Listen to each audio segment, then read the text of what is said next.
reka mbwira abantu ngo muharanire kumenywa n'Imana, muharanire kubana n'Imana. Ni byinshi biza biguca intege bikubwira ngo ntacyo uri cyo. Hari abaguca intege, hari abakumanura, hari abakuzamura, ariko reka nkubwire ngo ibyo byose nta gaciro bifite. Igifite agaciro ni ukuba Imana ikuzi. Imana ishimwe. Igifite agaciro ni Imana ikuzi. Reka nkubwire ngo uko wiyizi si kuri, uko abantu bakuzi si kuri, ahubwo uko Imana ikuzi niko kukuri. Hari ibyo wibwiraga ngo uri byo, ariko hari icyo uri cyo, kandi nuba imbere y'Imana, Imana izakikwereka, Imana izakiguterekamo. Iki kintu nicyo kizakubera, iki kintu nicyo uzaboneramo umugisha. Nakumenye ntarakurema mu nda ya nyoko, nakwejeje utaravuka ngo ushyiriraho kuba umuhanuzi uhanurira amahanga. Ndakwifuriza kuba mu mugambi w'Imana, ndakwifuriza kuva mu kisi gushakamo, ndakwifuriza kuva mu cyo wishakamo, ahubwo ukaba mu kintu Imana yakuremeye. Imana ishacu habwa icyubahiro. Uko wibona siko Imana ikubona, uko abantu bakubona si kuri, uko wibona si kuri, ahubwo ukuri ni Imana yonyine ikuzi. Ujye uharanira kwegera Imana ikubwira uwo uri we. Uri Petero. Haleluya. Reka mbabwire ngo isi iratwishe, isi twishe nabi, isi iratumanuye, ariko Imana igambiriye kutuzamura. Imana yacu habwa icyubahiro. Ubu hari abagore bazi ko ari babi, bazi ko bapfuye, ugashaka umugabo akazajya kubwira turi zeru uri ikigoryi, ukagenda kubwira ngo uri ikigoryi, ukazaba ikigoryi, ukabyarwa n'umubyeyi akazajya gutongera amagambo ngo ntacyo uzimarira, nyamara nubwo yava ngo ntacyo uzimarira. Jya utega amatwi wumva ikintu Imana ivuga ku buzima bwawe. Amen. Ibyo bintu rero icyo nabivugaho, ntabwo navuga ngo biremewe cyangwa ntibyemewe, ahubwo icyo navuga nuko abayoborwa n'umwuka ari bo bana b'Imana. Ubundi umuntu wese Imana iramwisangira, ikamwereka ikintu imushakaho n'icyo itamushakaho. Kuko buriya Imana ishobora kukwemerera ngo uture ku gisozi, ngewe ikahanyimura. Rero buriya Imana imbwiye ngo nimuke ku gisozi ntabwo ihanshaka, ntago nabwira abantu bose ngo nimuve ku gisozi ngo ni habi, ahubwo ni ngewe itahashaka bitewe n'impamvu. Kandi buri ikindi Imana yanga ku bantu, buriya nshobora kwambara amaherena ngewe wenda mbona ko ari meza, usanga bitandukanye. Ariko mu by'ukuri ntabwo ari ukuvuga ngo wenda ni abapasiteri batazi kuyobora neza, nubwo nabo basabwa gushyiramo uruhare rwabo, ahubwo usanga irari riri mu bantu niryo ryinshi. Irari ryo gukunda ibigezweho, ukumva ko waba mu rusengero ariko ukanasa n'uw'isi. Imbese abantu bakunze Imana bakunze n'isi. Abo bantu baba batazi ibyo barimo, kuko kwambara iherena bisobanura ububata. Ubwo rero arongera avuga yuko nta mugore cyangwa umukobwa ukwiriye kujya ku ruhimbi yambaye ipantaro. Ibyo bintu yarabivuze, ariko mu by'ukuri koko nk'uko yabivuze niko bimeze. Niko bimeze, niko bikwiriye rwose, kuko hari ukuntu ubona abantu bamaze kurenga igipimo gisanzwe bitewe n'iterambere abantu bari kugenda bagira, ariko ntago bikwiriye. Ibiki n'ibiki, hari ikintu ukora mu buyobe cyangwa se mu kuba hari irari ritari ryagushiramo, ariko hari ibintu bidakwiriye abantu b'Imana. Ubundi hari ukuntu kera wajya kubona umurokore, wamubona ukamwibwira, ukamwibwira atari ngombwa ngo akwibwire. Rero Imana igenda ibidushoboza.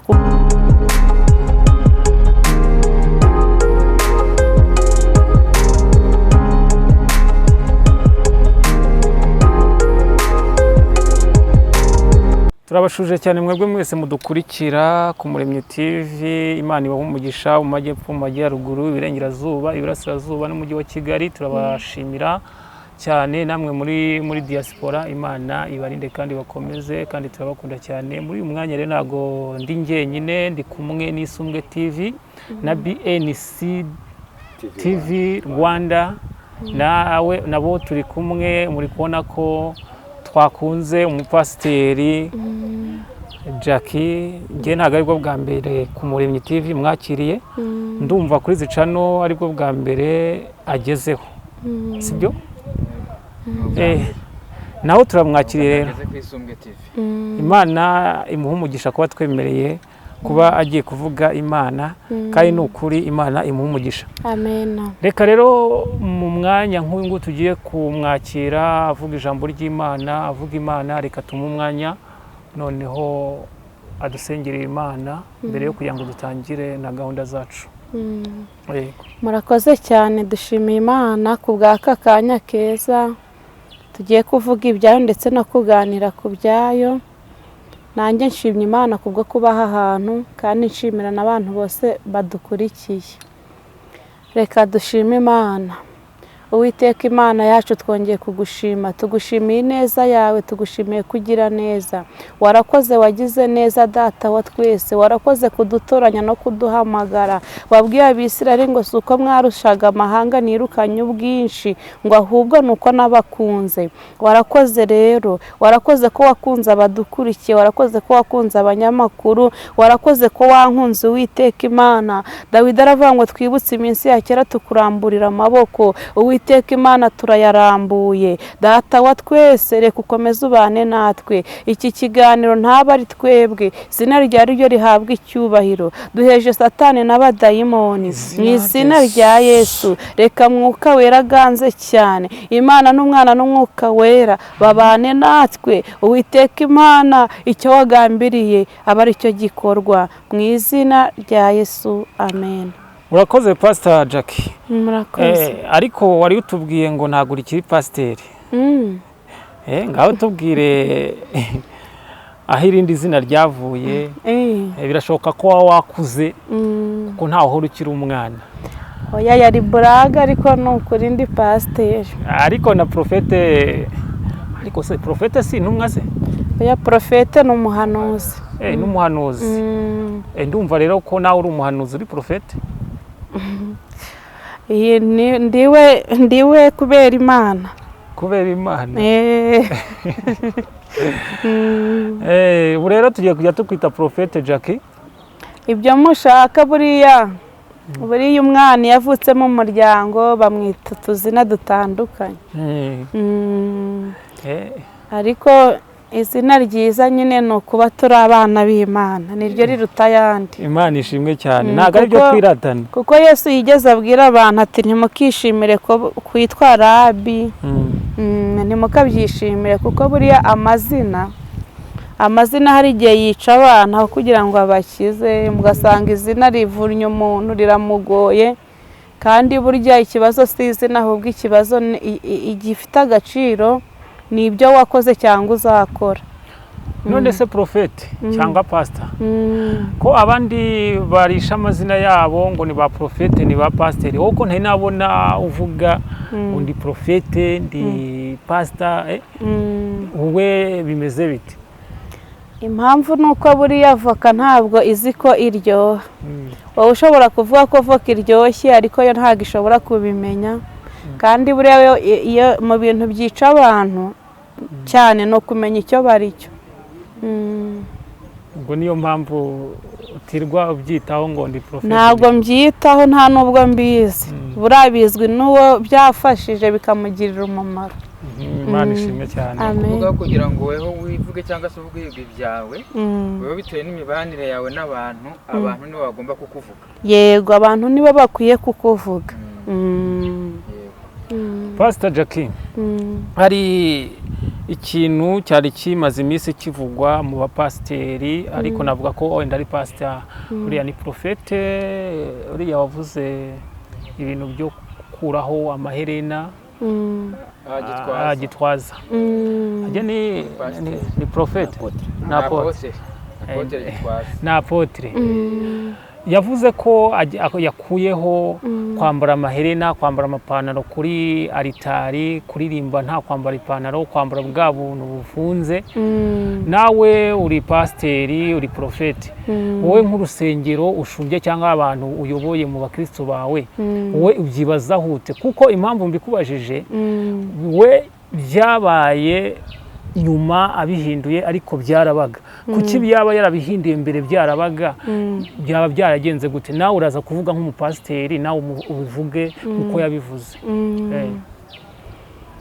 Ni ukuvuga ngo ikibazo ufite ni uko yabihinduye kandi mbere byari biriho. Ikintu nabivugaho rero, ariko kenshi ngewe nakurikiranye icyo kiganiro cye yatanze cyangwa se icyo kibwirizwa, amaherena yayabujije abantu b'abagabo n'abasore. Kuko hari abasore nabo basigaye bambara amaherena bakanatobora amatwi. Yavuze rero yuko abo bantu baba batazi ibyo barimo, kuko kwambara iherena bisobanura ububata. Ubwo rero arongera avuga yuko nta mugore cyangwa umukobwa ukwiriye kujya ku ruhimbi yambaye ipantaro. Ibyo bintu yarabivuze, ariko mu by'ukuri koko nk'uko yabivuze niko bimeze. Niko bimeze, niko bikwiriye rwose, kuko hari ukuntu ubona abantu bamaze kurenga igipimo gisanzwe bitewe n'iterambere abantu bari kugenda bagira, ariko ntabwo bikwiriye. Ikindi kuba yarabihinduye kandi byari biriho nacyo, buriya uko umuntu agenda asenga, Imana igenda imuhishurira imusanga. Rero niyo mpamvu abantu badakwiriye kwibaza ngo ni ukubera icyabikuyeho ubu, ngo mbese mbere ku cyatari yarabivuze. Biterwa n'ihishurirwa, buriya yahishuriwe kurusha mbere. Urakoze cyane. Wari uvuze ngo umuntu wambaraga amaherena na Bibiliya irabivuga yuko yabaga ari imbata. None abakobwa ko bayemereye kuyambara, bo ntabwo ari imbata? Kuko yabaga ari, na Bibiliya irabivuga ko niba umuntu yambaye iherena ni imbata y'umuntu. None ubu ngubu ko mwambara amaherena, wenda navuga ngo wambaye n'uduherena twiza. Amen. Ubu amaherena umuntu yambaye tuvuge ko atari imbata? Buriya rero kuri icyo kintu kijyanye n'amaherena, ntabwo nahita menya ikintu gisobanura, kuko nta bushakashatsi nkifiteho. Gusa abagore n'abakobwa baba bazi ko ari ukurimba, ariko ntabwo nahita menya ikintu bisobanuye mu buryo bw'umwuka ngo mpite nkimenya nanagisobanure. Gusa ngewe nubwo mubona nambaye amaherena, ni amaherena bita amamadikano. Ntabwo ugutwi kwanjye ngewe mba numva nagupfumura pe. Mbese ntabwo gupfumuye? Ntabwo gupfumuye, kandi nta nubwo nzigera ngupfumura. Kandi mfite n'umwana w'umukobwa sinzigera mutobora amatwi. N'aya maherena nyambara rimwe na rimwe, simba nzi ibyanteye ibyo ari byo wenda. Ariko ntabwo mbyemeranya n'umwuka.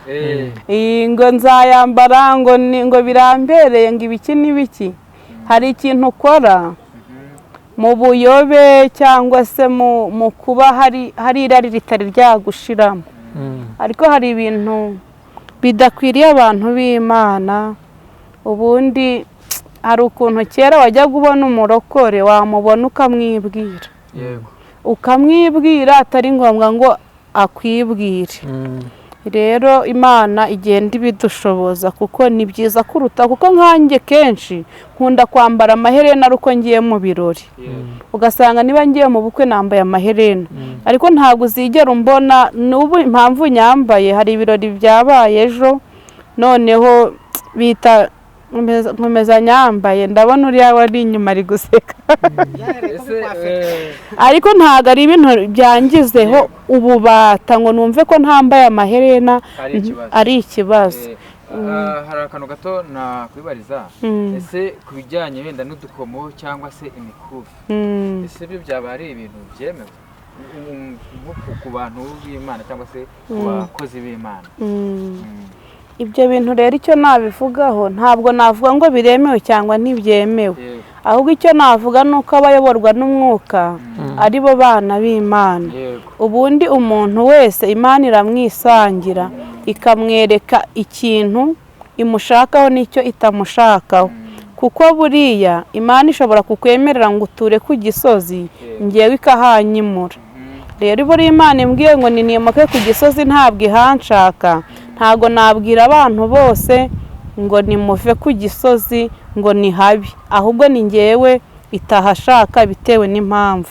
Kandi buriya ikindi Imana yanga ku bantu, buriya nshobora kwambara amaherena ngewe wenda mbona ko ari meza, undi akayambara afite indi ntego, noneho bikamubera icyaha. Rero ni uko mbitekereza. Cyangwa se hari nk'umuntu ufata amaherena akayagira ikigirwamana, ukafata ikintu ukakigira ikigirwamana, ukumva ko udafite amaherena utasohoka mu nzu, ukumva yuko udasutse utasohoka mu nzu. Iyo bigeze kuri urwo rwego, Imana hari ubundi buryo ibibona. Twahoranyije impamvu nankwaje kiriya kintu. Mu bakristo bakunda kuvuga ko bakunda gufatira icyitegererezo ku Bisirayeli, cyangwa se bakavuga ngo turi Abisirayeli mu buryo bw'umwuka. Noneho tubona ko Aroni kiriya kimasa yacuze, tubona ko yagicuze ngo mu miringa bamuzaniye n'imikufi akarimo yabicuze. Noneho tukibaza se ibyo Abayisirayeli bari babitunze ari iby'iki, babikoreshaga iki? Ese ntibyambarwaga? Niyo mpamvu nari nkubajije ibijyanye n'ibyo bintu byo kuvuga ngo udukomo cyangwa se imikufi n'ayo maherena byose ngira ngo byose bigendeye hamwe. Oya, nibyo buriya bari basanzwe barimba, ahubwo babikoresheje mu buryo butari bwiza. Ngira ngo amadini menshi akunda kubona nk'umuntu yambaye wenda nk'iyo mikufi cyangwa se nk'utwo dukomo, akavuga yuko ngo ibyo bintu ngo ari ibyo kwa Satani n'iki, ariko se ukibaza ko Abisirayeli bari babifite. Ngira ngo ibyo bikoresho wenda icyo Aroni yacuzemo nicyo cyabaye kibi, nicyo cyabaye kigirwamana, ariko byo ubwabyo uburyo babikoreshaga ntabwo ari busanzwe ari bubi. Oya, nibyo. Aho ngaho rero abantu benshi bakunda kuyibazaho cyane, cyangwa se abona n'abamuherena, ntabwo wenda icyo herena se wamugani ryambarwa gihe ki se, uryambaye ninde se wamugani, nimba ni imirimbo yagenewe abakobwa se ikaba yambawe n'abahungu. Tekereza ko hano rero havamo ikibazo nk'uko wari uvuze uti nabyumvishe neza Gitwaza avuga abahungu baza bambaye amaherena cyangwa se bishyizeho ayo madirede cyangwa se bishyizeho imisatsi myinshi, mu gihe imisatsi myinshi wenda yagenewe abadamu. Tekereza ko hano wenda aricyo Gitwaza yashatse kuvuga, gusa wenda bitewe n'ikintu yahise azanamo cyo kuvuga ku idini y'Abarasita, tekereza nicyo bahise banataka cyane abantu. Ntibigeze banabijyaho ngo banabyumve neza icyo yashatse kuvuga, bo bahise birebera ku cyo yashatse kuvuga ku Barasita. Yego, rega buriya buri muntu wese afashwa n'ibyo ashaka. Niyo mpamvu nari nkubajije icyo kibazo. Murakoze. Pastor, wenda wowe wambaye neza rwose, ni byiza ku bapasiteri, niyo mpamvu naje mbona ameze neza arikwije. Urabizi wenda abarokore mbere bambaraga imyenda miremire, bakambara neza agatambaro. Nk'uyu nuza uyoboye nk'idini ryawe uyoboye, wowe ubibona gute? Kubu ngubu ubona bitandukanye, wowe urebye itorero rya mbere cyangwa abakristo ba mbere n'abakristo b'ubu ngubu, ubona bitandukanira hehe? Ubona bari kujya ahantu heza cyangwa n'ahantu habi? Iyo urebye itorero rya mbere n'iry'ubu usanga bitandukanye, ariko mu by'ukuri ntabwo ari ukuvuga ngo wenda ni abapasiteri batazi kuyobora neza, nubwo nabo basabwa gushyiramo uruhare rwabo, ahubwo usanga irari riri mu bantu niryo ryinshi, irari ryo gukunda ibigezweho, ukumva ko waba mu rusengero ariko ukanasa n'uw'isi. Mbese abantu bakunze Imana bakunze n'isi, kuko ngo hari umuntu wigeze ngo hari igiterane kigeze kuba muri Mirikorine, ngo noneho ngo barangije ngo baravuga iyo hoteli ngo yari yakiyemo igiterane cy'abapasiteri, abari buturuke hanze, abari mu gihugu. Noneho ngo baravuga bati rero kubera ko muri hoteli nyine murabizi ko ngo hari igihe indaya zijyamo, noneho ngo uwo munsi batanga itangazo bavuga ati uyu munsi hazaba igiterane kimeze gutya na gutya cy'abakozi b'Imana, ntihazagira umunywi w'inzoga uza, ntihazagire n'indaya iza. Ubwo rero bamaze kubitangaza gutyo rwose izo ndaya ntago zaje, nabo banywi b'inzoga ntago baje. Noneho ngo umupasiteri umwe yohereza abaprotokole, kuko iyo abapasiteri bari bujya ahantu habanza y'abaprotokole, abo muri Zayoni bakajya, abo muri ADPR bakajyayo bagaprotokora ahantu bizabera. Noneho ngo imodoka imwe ije izanye abaprotokole bamwe bo mu itorero rimwe, ngo barasohoka mu modoka ngo binjire, ngo bamara gusohoka bitewe n'ukuntu bari bambaye, ngo umusekirite ahita yihuta arababwira ati uyu munsi ntibababwiye ko mutari buze, kuki mwaje? Ati se ni bande batubwiye ko tutari buze? Ati ntibababwiye ko uyu munsi hari igiterane cy'abakozi b'Imana, ko uyu munsi mudakwiriye kuza? Yari yatekereje ko ari indaya. Noneho ngo baramubwira ati ntabwo rwose twe turi indaya, ati dore n'amakarita y'abaprotokole. Ngo arangije arababwira ngo yewe ngo naringize ngo muri bo ngo kuko murasa nabo, ngo mumbabarire. Rero ni ukuri icyo ni ikibazo gikomeye cyo kuba dusa nabo muri iki gihe. Cyo navuga rero abantu bagabanya umuntu w'Imana, byibuze akagira akamenyetso kamugaragaza yuko ari umuntu wamenye Imana, ntase n'abandi 100% rwose. Niba umuntu asuka reka mbwira abantu badukurikiye, ntago tubimubujije, Mwuka Wera niwe wenda wamwisangira bitewe nuko babanye. Ariko niba usuka jya ureba ngo mbese ibi bisuko byibuze ni iby'umuntu w'Imana, ese ibi bisuko ni iby'umuririmbyi, ese ibi bisuko ni iby'umupasiteri? Hari umumama dusengana wenda byibuze ari bumbone, ariko yageze mu rusengero yambaraga iherena rivuye hano rikagera hano, kandi ari umuvugabutumwa mwiza cyane, umuvugabutumwa mwiza ukijijwe. Noneho igihe kiza kugera, twebwe ngewe burasi nkunda kwita ku bintu Imana ijya imbabarira, kenshi mba mpugiye mu byanjye. Noneho ngewe ntabwo ibyo bintu nabibonaga, wenda numva ari ikibazo. Noneho igihe kiza kugera ya maherena arayareka maremare gutyo, akazajya yambara uduherena dutoya turinganiye. None nza kumubaza se byagenze bite? ngo hari umuhanuzi wambwiye ngo ntago Imana imbujije amaherena, ngo ariko ngo amaherena areshya kuri ngo ninyareke. Ati kandi nahise numvira Imana. Rero tureka tubwira abana ati niba nayo maherena uyambara, byibuze girayo wambara. Niba iyo myenda uyambara, giraho ugarukira pe, wibuka uwo uriwe. Nicyo navuga. Akabazo k'amatsiko, hari ukuntu wenda nk'urusengero akunda kuvuga ati ariko ni gute uri umukristo ukaba utagira Bibiliya? Abantu bazabwirwa n'iki kuri umukristo ugenda nta Bibiliya ufite? Ese ubukristo bwacu bugomba kugaragarira ko tugiye dufite ibitabo? Ese ubukristo bwacu ukwiye kugaragarira hehe? Wenda niba turi abakristo nko mu bantu bo hanze twamenye ko turi abakristo, ese tuzamenyekana kubera ko dufite ibitabo? Ibyo bintu nabyo bikunze kuvugwa, ariko buriya ikintu nabivugaho cyambere nuko kuba uri umukristo ntago bigaragazwa na Bibiliya, ariko nanone nayo uyifite biba byiza kurutaho. Tujye tugira utuntu tuturanga, erega nta kintu bitwaye. Uzarebe nk'abantu b'Abagatulika, iyo ugeze mu nzu yabo uhita ubibona amashusho ya Yesu, aya Bikira Mariya, rwose uvayo wamenya baribo. Natwe mureke abantu bamenya abo turibo, ntacyo bitwaye. Hari umuntu wigeze kumpara ifuti, ni ukuri ndamuzi gusa nta nubwo asenga, ariko rwose yarafashe Bibiliya yishyira imbere ku modoka ye. Noneho rimwe tugeze ku bapolisi bamufashe, yabuze perime, aratangira akazajya yishaka, kandi ubwo ari kuyishakisha ntayo afite. Noneho yarangiza akanyeganyeza ya Bibiliya akayirambura amugiriye impuhwe bagafata uriya muntu umenya ari umukozi w'Imana. Ati buriya arayifite, ati ahubwo ashobora kuba wenda yayibagiwe. Ni ukuri ngewe nabonye ako Bibiliya kamurengera.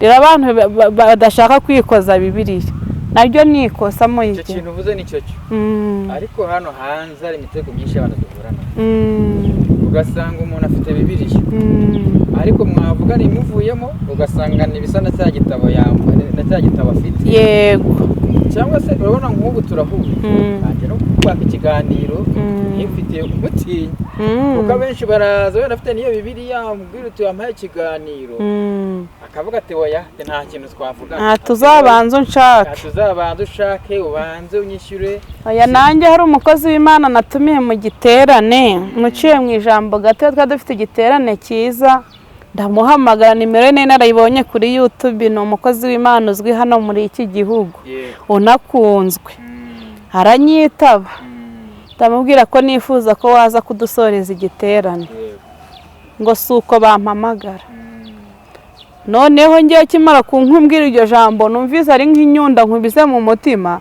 ko nari nzi ko ari umuntu w'Imana ngira ubwoba telefone nyirambika hasi nuko abari bandi iruhande nabo baraseka bakubita igitwenge batari ko nawe urasetsa none se ntubashatse kumbwira iki ngo ashatse kukubwira yuko hari izindi nzira bicamo kandi zijyanye n'amafaranga yego icyo gihe usanga benshi badutungura nyine gute se ijambo ry'Imana ukamubona na Bibiliya ariko ibimurimo ko bavuga wenda ngo mwigishe mugere ku mpera z'isi none wenda umuntu wenda yaduha iki kiganiro cyari burebwe na benshi ku isi se tukaba tureba uyu muntu yihagaze afite Bibiliya cyangwa se iyo Bibiliya afite ukumva noneho uretse n'ibyo wenda ukumva n'amagambo avuga cyangwa se ibikorwa arimo gukora usanga bikabanye na ya Bibiliya afite tukibaza ngo ese Bibiliya niyo tugomba kureberaho uburyo umuntu wakiriye uburyo wa muntu akwakiriye n'ibyo umubwiye kugeza ko arizo mbuto za mbere zibaho uhita umuboneraho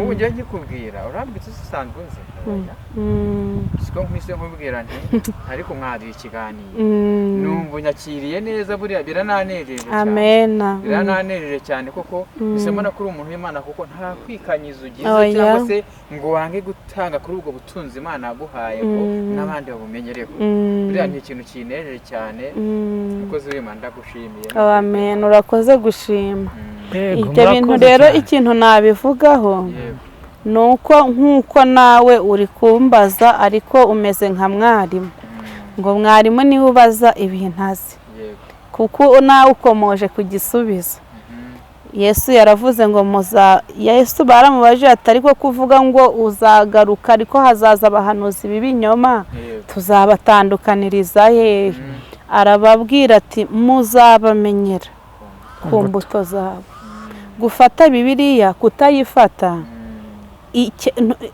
igifite agaciro ni imbuto z'umuntu kandi imbuto z'umuntu ni ibyo avuga ibyo akora n'uko agaragara rero ntago ibintu by'Imana bigoye ntimugire ikibazo buriya ngo nitwe tubikomeza kuko Yesu yaravuze ngo umutwaro wa mbikoreza ntabwo uremereye rero abantu tuzabamenyera ku mbuto kandi abantu b'iki gihe nta nubwo bihishira none ahita kwibwira murakoze urakoze pastor Imana iguha umugisha cyane Pasiteri Jackie ni umuntu wicisha bugufi cyane ndamuzi ntago ariko kwima ikiganiro ubundi abapasiteri nkamwe nimwe tuba dukeneye kugira ngo tuvuge ijambo ry'Imana kuko Yesu ahubwo mba ngize amahirwe nimugende oya ngewe mba ngize amahirwe mvuga ati hari umuntu uri bumbone agakizwa hari uburi buhumurizwe rero buriya impamvu hari umuntu udashobora kwemera ko mugendana nuko kenshi muba mutajya hamwe rero ntuzababazwe nuko umuntu yanze ko mugendana kenshi ajya i Kayonza wowe yamenye ko ugiye ku Kibuye ariko iyo mpise mbona ndajya Kayonza nawe nkabona nihujya ahubwo mpita nkikomezaho amen Imana ishimwe cyane rero ndumva pastor twajya mu kindi cyiciro cyo kumva ijambo ry'Imana kuko tugira ibiciro nka bibiri by'ibibazo kugira ngo tuganire dusasire ijambo noneho ni karibu pastor murakoze cyane kunyakira kuri uru ruhimbi Yesu abaha umugisha hari ijambo Imana impaye kugira ngo turiganireho ndetse tunasenge ni ijambo riboneka mu gitabo cy'umuhanuzi Yeremiya igice cya mbere umurongo wa 4 ndetse n'uwa 5. ni ijambo nkunda, ni ijambo Imana yampaye ikimpamagara, ariko ndagira ngo n'undi muntu wese udukurikiye cyangwa se namwe muri hano iri jambo ryongere ribafashe. Imana itugirire neza. Haravuga umutwe w'amagambo uravuga ngo Imana ihamagarira Yeremiya ubuhanuzi.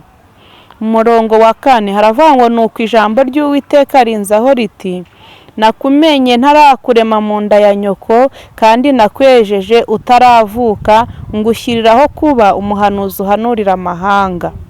Nuko ndavuga nti nyabuneka Nyagasani Yehova, dore sinzi kuvuga ndi umwana.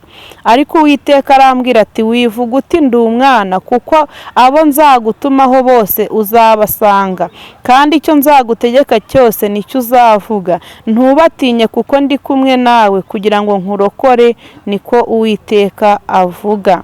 Uwiteka ahera ko arambura ukuboko kwe ankora ku munwa, maze Uwiteka arambwira ati nshyize amagambo yanjye mu kanwa kawe, dore ngushyiriye hejuru y'amahanga y'ibihugu by'abami, kurandura no gusenya, kurimbura no kubaka no gutera imbuto. Amen. Yesu nashimwe cyane. Rero iri jambo ni ijambo ryiza kandi iri jambo ndarikunda. Iri ni ijambo Imana yampaye ubwo yari ikimpamagara. Impamagara nkihuzagurika, impamagara nkisuzugura, impamagara ntazi umugambi mfiteho, impamagara numva mu bahamagarwa ntarimo, ariko Imana igakomeza kumpa aya magambo. Imana yacu ihabwa icyubahiro. Haleluya. Ndagira ngo mbwira umuntu wese udukurikiye ngo mu bintu bikwiriye kumukomeza, mu bintu bikwiriye kugufasha, jya wibuka ko Imana ikuzi. Imana ishimwe cyane. Kumenywa n'Imana ni ikintu gikomeye. Kumenywa n'Imana birutwa kumenywa n'abakomeye, birutwa kumenywa n'abantu. Hari igihe abantu bakumenya akaba ari bwo uhura n'intambara ziruta izo wari ufite. Hari igihe abantu bakumenya bikagutera ibibazo, bikagutera intambara, bikagukururira ibibazo, ariko reka mbabwire ngo nta kintu cyiza nko kumenywa n'Imana. Haleluya. Kumenywa n'Imana ni imari ikomeye. Kumenywa n'Imana ni ubutunzi bukomeye. Kumenywa n'Imana birutwa kumenywa n'ababyeyi. Kumenywa n'Imana birutwa kumenywa n'abo mwiganye. Kumenywa n'Imana birutwa kumenywa rebone fodota ya rezeni kedevo, biruta kumenywa n'abantu bagufiteho inyungu. Imana ishimwe cyane. Haleluya. Reka tunezezwe nuko Imana yatumenye kera, kuko Imana iravuga ngo rega nakumenye ntarakurema mu nda ya nyoko, nakwejeje utaravuka ngushyiriraho kuba umuhanuzi uhanurira amahanga. Imana yacu nihabwa icyubahiro. Reka rero mbabwire ngo Imana iratuzi. Imana ikumenya umubyeyi wawe atari yagusama. Ni kenshi Imana ibwira umuntu tugiye kuzabyara umwana w'umuhungu, wa mwana akaba ari ubyara atazaba asa gutya, azaba ameze gutya. Niko natwe Imana yatumenye. Imana yacu itugirire neza. Reka mbwira abantu ngo muharanire kumenywa n'Imana, muharanire kubana n'Imana. Ni byinshi biza biguca intege, bikubwira ngo ntacyo uri cyo. Hari abaguca intege, hari abakumanura, hari abakuzamura, ariko reka nkubwire ngo ibyo byose nta gaciro bifite. Igifite agaciro ni ukuba Imana ikuzi. Imana ishimwe. Igifite agaciro ni Imana ikuzi. Reka nkubwire ngo uko wiyizi si kuri, uko abantu bakuzi si kuri, ahubwo uko Imana ikuzi niko kukuri. Imana yacu ihabwa icyubahiro. Uko wibona siko Imana ikubona, uko abantu bakubona si kuri, uko wibona si kuri, ahubwo ukuri ni Imana yonyine ikuzi. Ujye uharanira kwegera Imana ikubwira uwo uri we. Imana ishimwe cyane. Jya uharanira kwegera Imana ikubwira uwo uri we, kuko nutayegera isi izakubeshya uwo uri we kandi atari wowe. Haleluya. Nutegera Imana uzibwira uwo uri we kandi atari wowe. Imana yacu nihabwa icyubahiro. Ndashimira Imana ko abantu bose yagiye ihamagara, yarabanzaga ikababwira akantu keza. haleluya.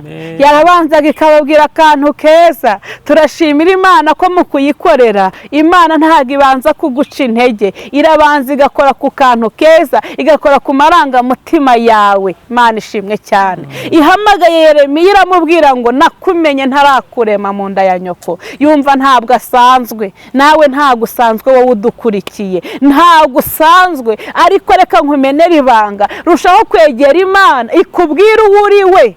Imana ishimwe. Igeze kuri Gideyoni iramubwira ngo uraho, haleluya.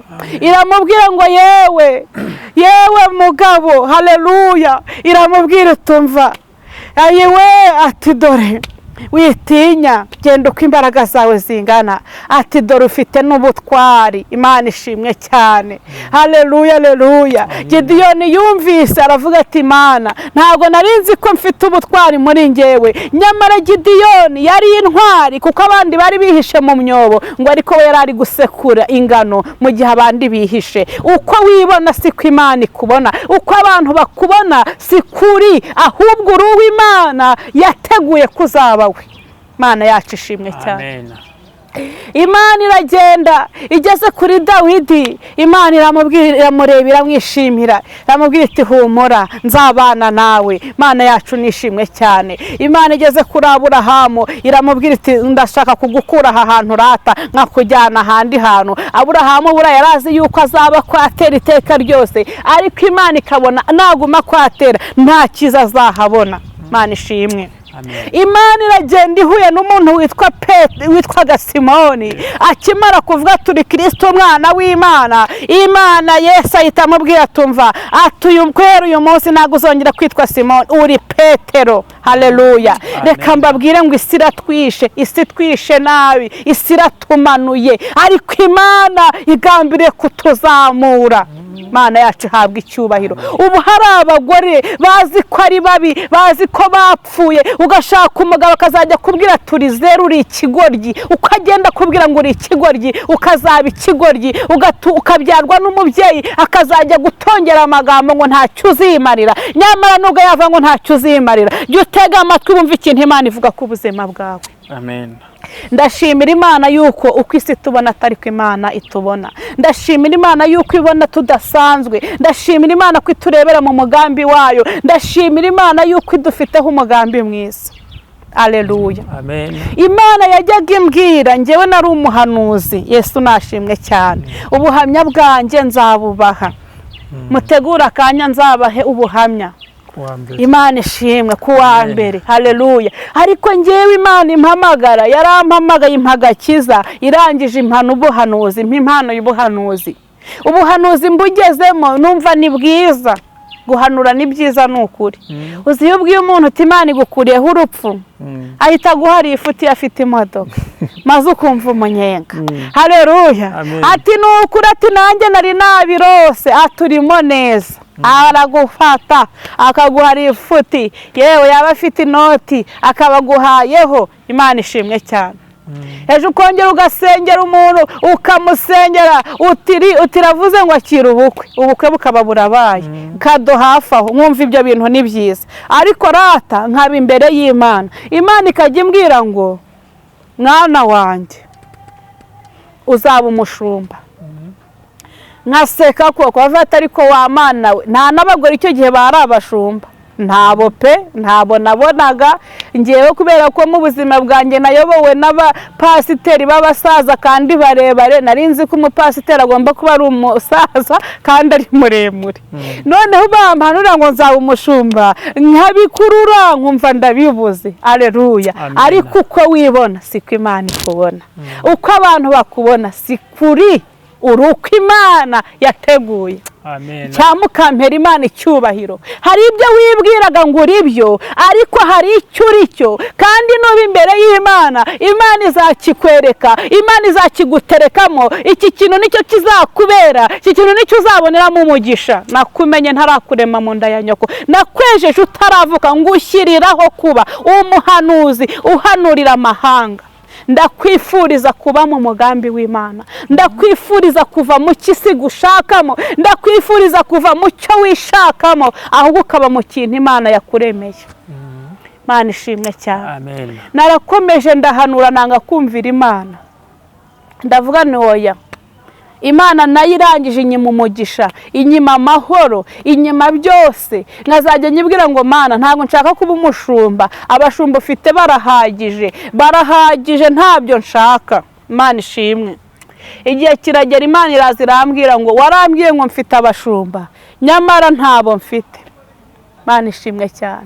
Amen. Igihe cyarageze Imana ndayemerera, maze kuyemerera abashumba nagize amahirwe yo kuzajya mbegera nkagendana nabo cyane kandi ngakorana nabo. Yesu nashimwe.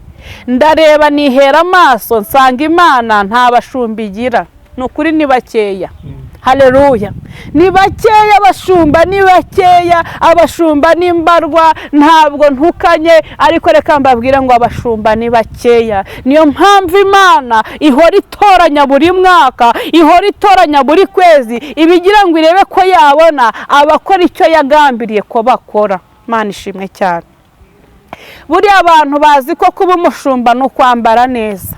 Nanjye ndiwe. Dukunda kwambara neza, dukunda ibyacumi, dukunda iki, ariko ntabwo ari wo mugambi w'Imana. Imana hari impamvu iba yaguhamagaye. Imana icyambere ishaka ko umushumba nuko akunda abantu bayo, nuko abiyegereza, akaba umubyeyi, ntaba umuyobozi, ahubwo ukaba umubyeyi. Izivunitse ntuzivune, ukaziyegereza, uwayobye ukamugarura. Imana yacu nishimwe. Amen. Reka nsoreza aha. Ndagira ngo mbabwire ngo Imana yatumenye tutarabaho, Imana yatwejeje itaraturema. Reka nkubwire weho wari unkurikiye, uko isi kubona siko Imana ikubona, uko wibona siko Imana ikubona. Ushobora kwireba ukavuga ngo uri umukozi wo mu rugo, Imana hari ukundi kuntu ikubona. Ushobora kwireba ukavuga ngo navukiye aha n'aha, Imana atari kwikubona. Ntabwo Imana igiye kuzamura umuntu ihera ahantu ahagaze, ahubwo Imana ihera ku kintu kimurimo imbere. Imana ishimwe. Kandi reka mbabwire, abantu babona ikitwicayeho, ariko ikitwicayemo ntabwo bakizi, kandi ikitwicayemo gikomeye ni umugambi w'Imana. Amen. Imana ishimwe cyane. Reka dusengane. Ndashaka gusengana n'umuntu wumvise iri jambo. Hari ukuntu isi yari iri kugukarasa, hari uko wari uri kwikarasa, hari uko wari umeze. Garura umutima, ngwino, pfukama, bwira Imana ngo Mana ndashaka kugira ngo umbwire uwo ndiwe, ndashaka kuba mu bushake bwawe, ndashaka kugendera mu kunshaka, ahubwo kubera yuko aribwo nzabona umugisha, kubera ko aribwo nzabona amahoro. Imana ishimwe cyane. Amen. Reka dusenge n'ukuri. Imana iratuzi, Imana izi uwo ndi w'uyu munsi, izi uwo nzabe w'ejo, ariko ikiza cyane kuruta ibindi ni ukuba mu mugambi w'Imana. Reka nsengane n'abantu bifuza kuba mu mugambi w'Imana. Reka nsengane n'abantu batifuza kuba abo isi ishaka ko bababo, ahubwo bashaka kuba abo Imana ishaka ko bababo. Kandi umugambi w'Imana ni mwiza. Aleluya. Umugambi w'Imana ni mwiza. Njyewe narinzi ko nzabyara umwana umwe mu buzima bwanjye. Aleluya. Kuko isi yarankomerekeje, numvaga ntashaka kugira nzabyara umwana ababare wenda nk'uko nababaye. Ngira amahirwe nishakira n'umugabo nawe umbwira ko tuzibyarira umwana umwe, ariko uko nsenze aho ngiye gusengera hose akira umwana, naba nyonsa ngo ndonge ndaguhekesheje, ubu mbyaye 4. Yesu ashimwe. Ariko iyo mbareba nkareba ukuntu ari beza, mpita mvuga ngo umugambi wanjye n'umugambi w'Imana biratandukanye. Haleluya. Nawe unkurikiye, umugambi wawe n'umugambi w'Imana biratandukanye. Niyo mpamvu hari ibyo ikubwira wowe utateganyaga, ariko jya uyemerera ube mu mugambi w'Imana. Amen. Haleluya. Kuko kuri njye ari myiza, nzakomeza nkwizere kuko utayobya. Mana yacu, Mana nziza, twumvise ijambo ryawe. Wabwiye Yeremiya ngo wamumenya utaramurema mu nda ya mama we. Tutarabone fodotaya. ndi imbere y'ubwoko bwawe, ndi imbere y'ishyanga rikomeye. Uwiteka Imana, hari umuntu wari udukurikiye ariko abona isi hari uko iri kumugenza, abona abantu hari uko bamugenje, nawe abona hari aho yishyize, ariko ndakwinginze ngo umukure aho hose, ahubwo umushyiremo umugambi wawe. Mana Data wa twese, utari uri kukumvira umuhe kukumvira, kugira ngo areme umugambi wawe. Mu mugambi wawe niho dukirira, niho tubohokera, niho tubonera agaciro, niho tubonera ubuzima. Urakoze Uwiteka. Yego tarabone fodotaya, ushimwe ko hari abantu ushyize mu mugambi wawe, ushimwe ko hari abantu ugaruye mu mugambi wawe, ushimwe ko hari abantu wagambiriye kugirira neza, bagarurira ibyiringiro. Uwiteka Imana, kandi usohoze icyo wabagambiriyeho. Amen. Imana ibahe umugisha cyane Pastor, Imana iguhe umugisha. Amen. Birashoboka ko hari abantu bagukenera, watanga nimero, kandi uri n'umushumba. Urabyumva rero, urashyiramo unasuhuze n'abantu uyoboye. Yego, ndasuhuza abantu nyoboye. Imana ibahe umugisha cyane. Abantu bakenera yuko dusengana cyangwa se ko tuba inshuti, banyandikira kuri telefone yanjye ya WhatsApp 0781 15 27 36 0781 15 27 36. Ni Pastor Jackie Kabeza. Yesu abahe umugisha. Urusengero barwita Rasurusederapa. Urakoze cyane, Imana iguhe umugisha. Amen. Mwadukuri mwe mudukurikiye kandi muhora mudukurikira, mudukunda, mukande subscribe kuri izi channel Umurimo TV, Isumbwe TV, BNC TV Rwanda, mukande subscribe, mujye mwumva ijambo ry'Imana, aho iby'Imana n'ibiryo byayo, aho tubohokera n'ahangaha. Ni karibu cyane rero. Imana iguhe umugisha nawe rero Pastor. Murakoze cyane. Ikiganiro, kandi ndatekereza ko n'abandi bazabyungukiramo kandi bagahinduka. Dukoze ku mutima pe. Murakoze cyane. N'abadukurikiye ntago ari byandi by'amapuranka. Ni umuntu uri mu mavuta bwite. Imana iguhe umugisha. Amen.